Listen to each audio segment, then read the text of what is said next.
студенти, драги академик Кърницки, скъпи земляци от априлци, скъпи колеги и приятели. Разбира се, нищо няма да говоря повече от това, което във филма казах и което вярвам, че е докоснало вас. Освен три изречения, които съм длъжен да кажа.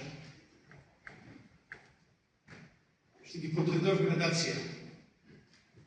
Първо, благодарен съм на BTV, чиято собственост е този филм, произведен преди 3 години от продуцентската къща Телеман, за това, че го предоставиха на Българската академия на науките за излъчване тази вечер и с изрично разрешение да го излъчваме в цялата страна в рамките на нашите начинания за отбелязването на 150 годишнията на въстанието.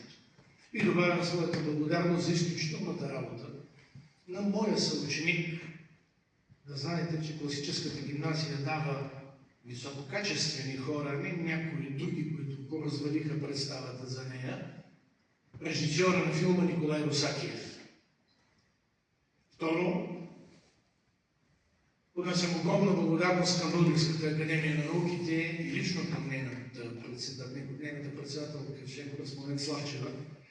Не само за това, че включиха филма в програмата, която Академията създаде, мащабна и величествена за отбелязване на 150 годишнията на въстанието, или заради това, че преди 3 години отново Българската академия на науките беше домакин на първото излъчване на филма.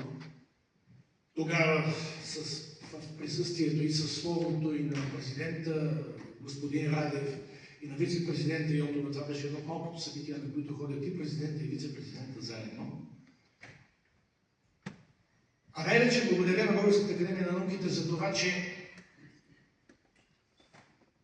показа, че носи не смила от бича и следи от теглото, по гърба ни още от хумата стара, а изначалната идея на Българското книжовно дружество, с която то е създадено доста преди освобождението. Духовна пробуда и утвърждаване на истински значимите ценности на българския народ. Една от тези ценности, много голяма нужда имам да вярвам, е историческата памет.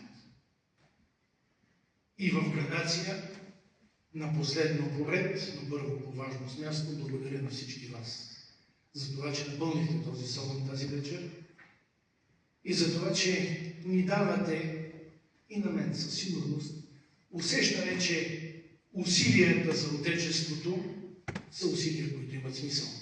Благодаря.